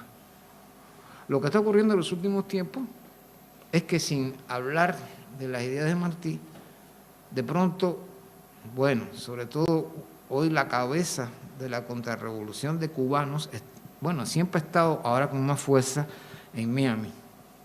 Y para esa gente es usar una imagen física de Martí, digamos, como esta, ¿no? Un dibujo de Martí, para ponerlo en cualquier cosa que digan, aunque lo que digan ni se acerque remotamente a lo de Martí. Cuando los famosos acontecimientos, digo famosos porque han sido famosos más fuera de Cuba que en la misma Cuba, del pasado 11 de julio, hubo un tipo que salió por la televisión de Miami, lo vimos, nos lo pusieron, nos lo pasó la televisión oficial cubana para que lo viéramos. Un tipo que hay ahí que sale a cada rato hablando por televisión, diciendo que sí, hay que seguir a Martí, qué sé yo, entonces ustedes tienen que salir a la calle y tirar piedras y matar policías Y si ven un niño, le dan golpes. Hay que darle golpes para después echarle la culpa a la policía. Eso lo dijo el tipo. Y todo eso decía con una foto de Martí detrás. Yo decía, bueno, pero este tipo, no se le ocurre pensar que Martí jamás podría haber dicho algo de darle golpes a un niño. Pero es que no es un caso así, son unos cuantos de esa, bueno, eso que como le decimos la mafia de Miami, ¿no? Y que claro, son gente que tiene un vínculo con el peor sector, yo diría, de la política norteamericana. Esos son los trumpistas. Los hemos visto también diciendo, varios de ellos que han dicho, yo no solo voto por Trump, Trump es mi presidente. ¿Cómo que no es tu presidente? Tú no dices que eres cubano. ¿Cómo tú me vas a decir que Trump es tu presidente? También tú vives allá y quieres votar con él, pero es que Trump va a ser el presidente de Cuba. Eso en tiempos de Trump. Ahora, bueno, como no les gustaba mucho Biden, no han querido mucho hablar de él, pero cada vez que pueden también le tiran su bombazo, ¿no? Ahora están preparando o han embullado, hay un grupito de personas en Cuba que pretende, creo que es el 18 Capote, ¿no? De este mes, quieren hacer unas manifestaciones pacíficas. De noviembre, ¿no? Quieren hacer unas manifestaciones pacíficas para protestar por una serie de cosas. Bueno, lo han planteado de una manera tal que no cabe dentro de las leyes que existen en Cuba de la manera en que ellos lo han dicho. Eso no se dice aquí. Yo he visto la televisión española a veces diciendo alguna información que digo, no lo están diciendo bien, no es así. No es que se les esté aplicando un código más allá de lo que dice. Se les está aplicando el código a partir de lo que ellos dicen que quieren hacer con eso. Pero lo interesante no es eso. Lo interesante es que ya se sabe que la derecha española, acompañando a ciertas figuras de la derecha de otros lugares, ya llevó al Parlamento Europeo y están ya preparados, están escritos, se ha dicho allí mismo en Bruselas, ya tienen escrito las sanciones que hay que aplicarle a Cuba porque el gobierno cubano levantará golpes a palos, a tiros, los va a meter preso y qué sé yo, qué sé cuándo. O sea, todavía no ha ocurrido y ya está calificado lo que va a ocurrir. Es una manera de meter presión como la Unión Europea no ha emitido condenas contra Cuba, como las de Estados Unidos, o sea, sanciones, esa palabrita que me cae tan mal, resulta que se le imponen sanciones. Los jueces del mundo están en Washington, bueno, sobre todo allí, pero también están en Bruselas.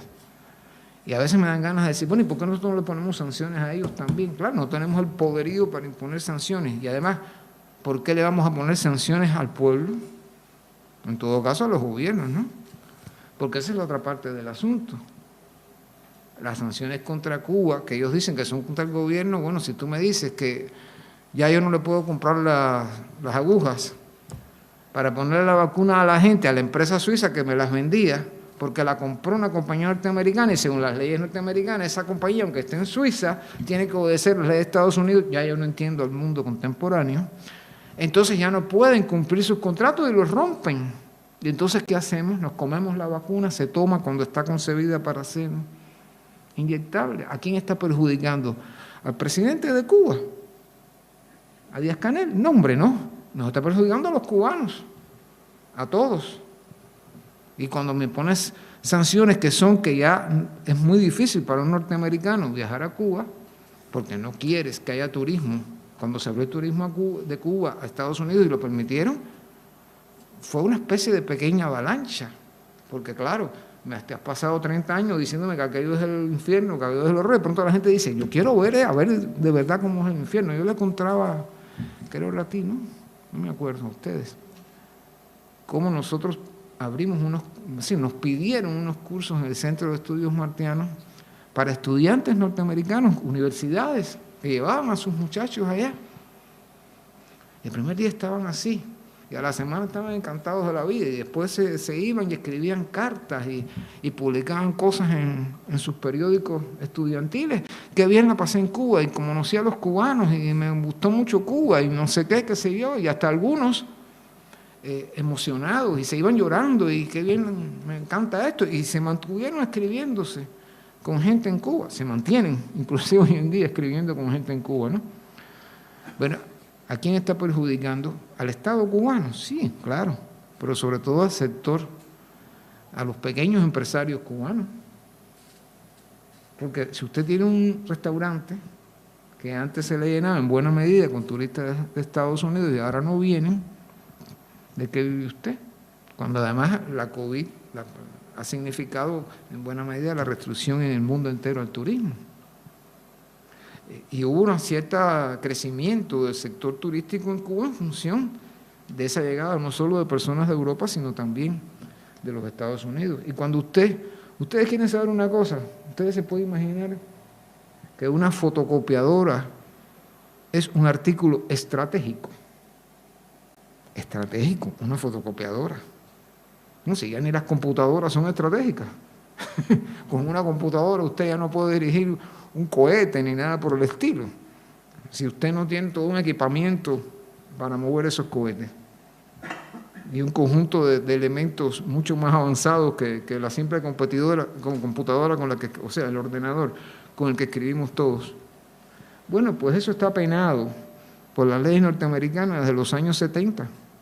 No se pueden traer a Cuba computadoras de marcas norteamericanas, porque después, si usted la trae a otro país, bueno, búsquela por ahí usted, pero después la pieza es un rollo, entonces búscate una persona, un amigo en los Estados Unidos que te mande la ¿cómo dicen ustedes? Nosotros decimos en inglés, la motherboard. Ustedes dicen la de su madre, ¿no? La tarjeta madre, ¿no? La tarjeta madre, o la piececita no sé qué, o el que sé yo, que sé cuándo. Esa es la realidad del bloqueo, que entonces yo veo que por aquí alguna gente me dice a veces, no, pero es que el bloqueo no existe, los problemas son del gobierno cubano. Le digo, mira, chico, si el gobierno español tuviera que afrontar los problemas del gobierno cubano, yo no sé cómo la pasarían ustedes, porque no hay gobierno que pueda gobernar adecuadamente cuando todo es un problema, cuando cualquier cosa, el detalle más ínfimo, que no puedes producir en tu país. ¿Por qué tenemos problemas con las medicinas ahora? Porque buena parte de la materia prima hay que adquirirla afuera. No todas las materias primas para medicina se pueden producir. Cuba tiene una buena industria biofarmacéutica en cuanto a equipamiento, pero a veces no tiene para algunos productos la materia prima requerida. Entonces se compra afuera y se prepara, qué sé yo, la pastillita, el jarabito, lo que fuere, en Cuba. Pero si no tienes esa materia prima, ¿qué haces? No puedes fabricar esa medicina. Y si no se la puedes comprar a un laboratorio que ha sido adquirido por una empresa norteamericana, y esa es la única que lo fabrica, pues no puedes comprarlo. Pero no es solo el Estado cubano, es que ninguna empresa cubana lo puede comprar. Entonces, ¿qué gobierno puede realmente mantener un sistema de vida, ¿no?, sistemático con todos estos asuntos? Ahora dicen ellos que bueno, que estas medidas que adoptó Trump es para afectar al Estado cubano y al gobierno cubano y a los gobernantes cubanos. Y bueno, ¿y quiénes de pronto se ven afectados? Bueno, pues los pequeños propietarios también, que a veces requieren de un mercado afuera donde vender. Ustedes se imaginan lo que es, no sé, vender pimientos en Europa, que pudiéramos vender en los Estados Unidos, por ejemplo, pero no podemos. Ustedes saben que un barco que pasa por Cuba después no puede ir en 90 días a un puerto norteamericano. Ustedes dicen, no, son 3 meses nada, sí, pero es que un barco que llega de Japón a La Habana está a un día del puerto de Tampa, en la Florida, y cuando más a 2 días de Nueva York o de Boston, o de algún puerto del Golfo de México en Nueva York, en los Estados Unidos. Luego, la lógica de las navieras es que si vacía el barco aquí, lo vuelvo a llenar en un lugar cercano. Si va a emprender un recorrido de regreso a Japón, bueno, eso no se puede hacer. Entonces, claro, las navieras te dicen, no, yo no llevo carga a Cuba, porque después, ¿a dónde muevo el barco a buscar una carga importante y significativa? Cuando Estados Unidos es, digamos que, la gran potencia industrial o económica del mundo. Esos son problemas concretos que la gente a veces no maneja. Y ahí está la incomprensión a veces del bloqueo. Bueno, leí algo en estos días, en algo aquí, no sé ya dónde, aquí en España. Bueno, que si había cubanos que estaban diciendo, porque el gobierno cubano había comprado un grupo de automóviles en Corea del Sur, cosa más rara, Corea del Sur no tiene bloqueada Cuba. Hoy en día tenemos casi todo el equipamiento eléctrico viene de Corea del Sur, pero imagínense, es lo mismo traer algo desde Corea del Sur a Cuba que poderlo comprar en los Estados Unidos. Un refrigerador, qué sé yo, lo que no se produzca en Cuba en efectos electrodomésticos. Bueno, y entonces, aquí, leí en algo de aquí, no sé dónde, no sé si lo vi por televisión, que se había algunos cubanos protestando porque entonces, ¿por qué el gobierno entonces gasta dinero en esto? Bueno, porque si el país logra de nuevo irse abriendo al turismo y que nos entren recursos al país por esa vía, claro que se necesitan esos taxis para que trabajen con los extranjeros. Si hay un cierto crecimiento de pronto, o de nuevo, del turismo para Cuba, que no es ni con mucho la única entrada posible para Cuba. Voy a ponerles otro ejemplo, los médicos. Ahora resulta que los médicos cubanos que están en 50 y pico de países, son obligados, son esclavos. Eso es lo que dice la propaganda oficial. No estoy hablando de un periódico contrarrevolucionario de Miami, no estoy hablando de la normal tipo ese que dice péguenle a los niños, o que bueno, quizás anormal no es lo mejor, pero no quiero decir la palabra que me viene a la cabeza. Pensemos en que, ¿cómo tú vas a decir que esos médicos son esclavos? ¿Quién va a ir a un país extranjero a trabajar como esclavo? Bueno, si es esclavo, a las 24 horas coge un avión y se va a otro lado. Hay algunos que lo han hecho, pero yo puedo decirle que el 95% o quizás más de esos médicos regresan a Cuba. Entonces, bueno, sí, porque van a la dictadura de Maduro en Venezuela. Sí, es cierto, en Venezuela hay muchos médicos cubanos, pero los ha habido en Italia. Creo que alguien me habló aquí, yo no lo sabía, que se hubo aquí en España. Los hay en muchos lugares de África, los hay en muchos lugares del mundo asiático, los hay en casi toda América Latina. ¿Ustedes saben quiénes han desarrollado la oftalmología en Uruguay? Yo estuve en Uruguay y me quedé sorprendido, yo no me imaginaba eso hace unos años. Pues ha sido la oftalmología cubana, porque fueron los que llevaron las técnicas para toda una serie de cosas que no se operaban en Uruguay. Y les voy a decir una cosa, hace algunos años en un viaje mío aquí a España me enteré, estaba en Sevilla, y me enteré que resulta que en Sevilla en Andalucía se había festejado el fin del analfabetismo, porque se había implantado el plan ese cubano, el sistema cubano que se llama Yo Sí Puedo, de alfabetización. Y a mí aquello me llenó de orgullo, pues dije, caramba, que vinieran los cubanos a enseñar a leer y a escribir analfabetos en Andalucía. Concho, qué cosa más grande y qué cosa más bonita, ¿no? Que nosotros, que recibimos allá a los españoles, ahora paguemos a España enseñando a gente que aquí no sabía leer y escribir en su lengua. Me parece que es una cosa preciosa, preciosa. Y de pronto leo el trabajo de una persona, de una cubana, que como yo a los 12 años se fue a alfabetizar al campo. Yo era un niño habanero, me fui con 13 años, a alfabetizar en 1960 a las montañas de la zona oriental del país. Y les podría decir que esa fue mi experiencia, porque conviví 8 meses yo un niño de La Habana, de un barrio no rico, mi familia no era rica, eran gente que vivía de su trabajo. Pero comparado con aquellos campesinos, yo era un intelectual brillante. Estaba terminando el bachillerato. Y yo les digo que aquello para mí fue una experiencia inolvidable y que está dentro de mí en todos los planos, porque conocí la cultura rural, conocí la cultura campesina, conocí otro mundo y entendí mejor mi país con 14 años. Y yo llevo eso con orgullo, con cariño, con emoción. Eso es parte de mi vida, como lo fue para todos esos jóvenes que fuimos a esa cosa. Entonces leo un trabajo de una señora que dice, para mí fue terrible, porque para mi familia fue un desastre, y yo conozco a la persona y a su familia, lo cual todo es una gran mentira. Su familia estaba encantada con que su hija estuviera participando en eso. Y mi generación vivió eso, vivió cosas como esa, cosas tan hermosas, como fue enseñar a unos campesinos a leer y escribir. Bueno, pues yo creo que esos médicos, que conozco unos cuantos, sí se alejan de su familia, están a veces 1 año y hasta 2 años sin verlos, qué sé yo, pero llegan de pronto, y te hacen cada historias, porque es lo que nos dicen, yo me lo han dicho, amigos médicos me lo han dicho, es que he conocido enfermedades que no conocía en Cuba. En mi especialidad he tenido que aprender a ver cómo afronto esta enfermedad que solo conocía por los libros. Hay un caso de uno que me lo contó, fue médico en Ghana, en un lugar perdido ahí, qué sé yo, no sé dónde, por Ghana, y me dice, me encontré un niño distrófico, con la piel destrozada. Tú eres enfermera, tú entiendes de eso.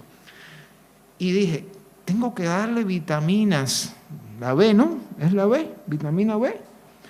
Y no había vitaminas, ¿dónde yo la saco? Y de pronto me di cuenta de que había unos sembrados de frutabomba, de papaya, como dicen en América, en América Latina. Y le dije, tráiganme todos los días 4 o 5 frutabombas. Y el hombre, ¿qué hacía? Embarraba al niño en frutabomba, que tiene una riqueza en vitamina E, es la fuente quizás mayor de vitamina E naturalmente. Y lo embarraba en eso y tenía al niño allí conmigo. Le quité los problemas de la piel, lo empecé a alimentar con mucho cuidado y el niño casi que es mi hijo. Dice, me busqué el negrito en África, él es un mulatico adelantado, como decimos en Cuba, muy clarito. Dice, bueno, ahora tengo un hijo negrito allá en Ghana.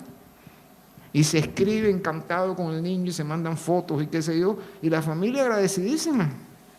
O la gente, bueno, perdimos a uno que murió. No era médico, pero era del equipo de apoyo.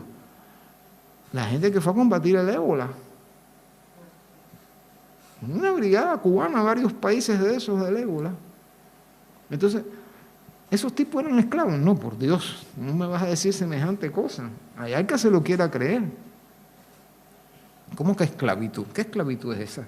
Y los maestros cubanos, los cubanos alfabetizaron en Nicaragua, los cubanos alfabetizaron en Guatemala, el 40%, no lo digo yo, lo han dicho las autoridades de salud de Guatemala, el 40% de la población guatemalteca recibe servicios médicos de cubanos, pero no solo en hospitales del Estado, sino en hospitales privados que llegan a acuerdos con el Estado guatemalteco para tener un especialista cubano que ellos no contratan.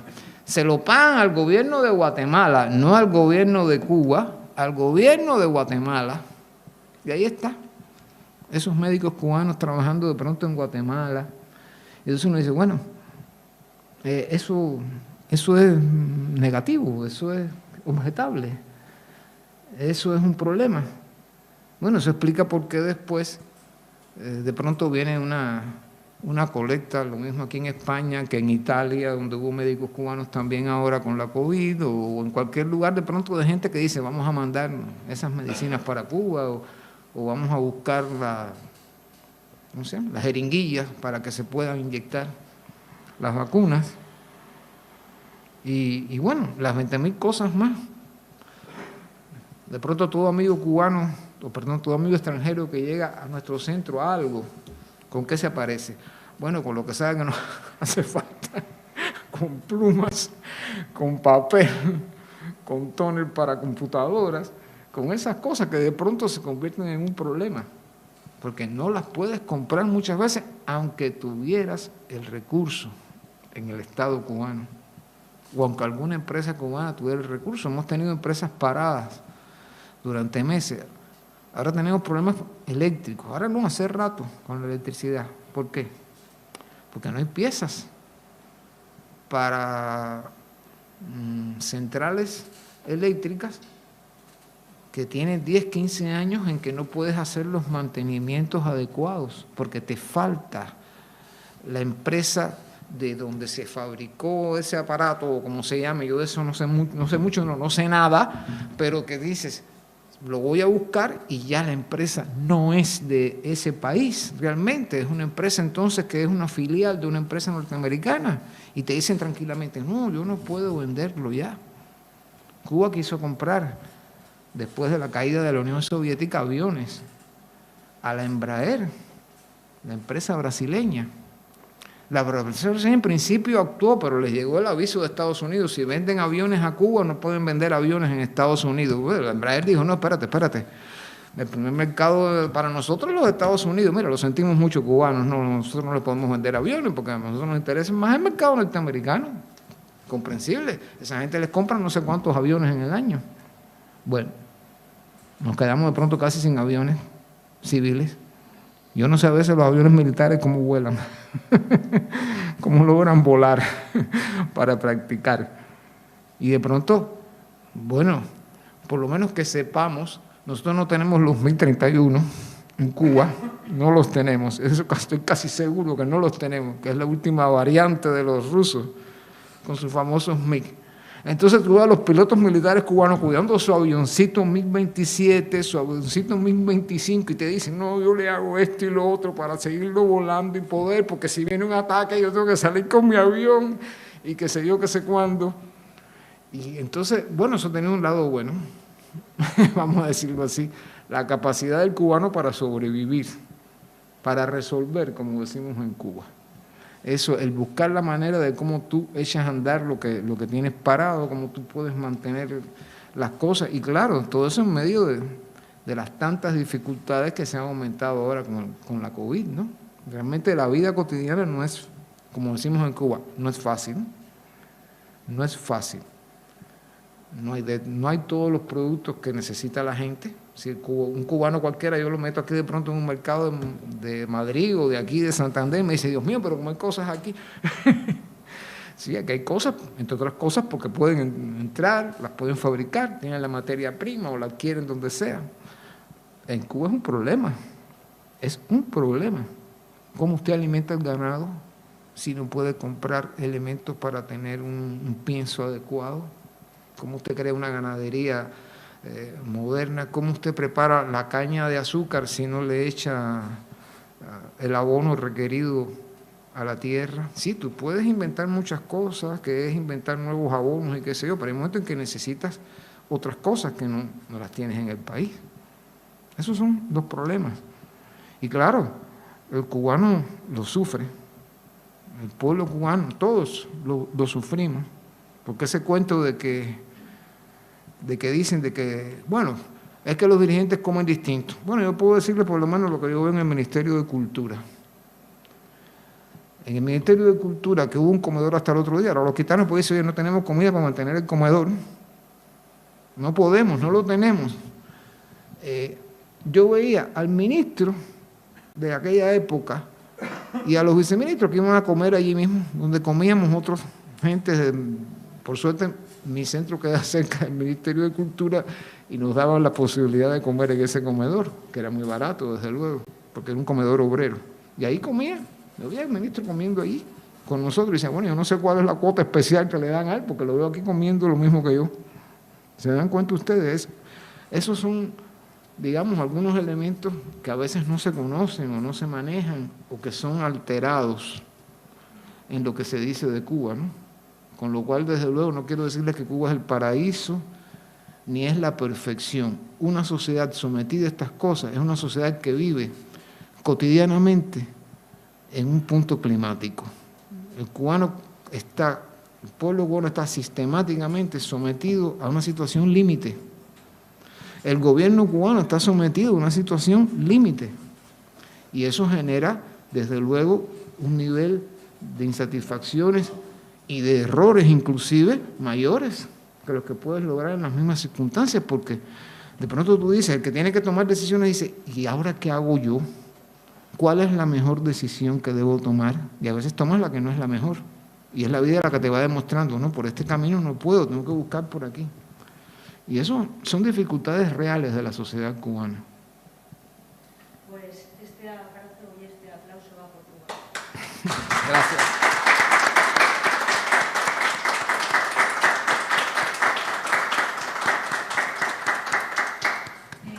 Yo creo que ha quedado bastante claro. Vale, gracias, don Pedro. Yo creo que ha quedado bastante claro tanto la trayectoria de Martí el significado de sus versos, el significado de su obra y, desde luego, el momento que está viviendo Cuba.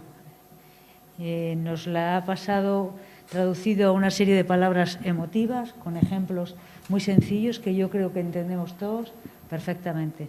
Así que muy agradecidas, Jorge, muy agradecido, don Pablo, y esperamos verle cuando quiera.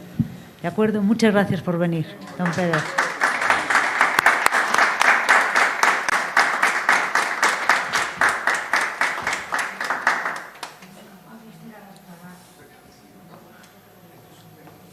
Ahí.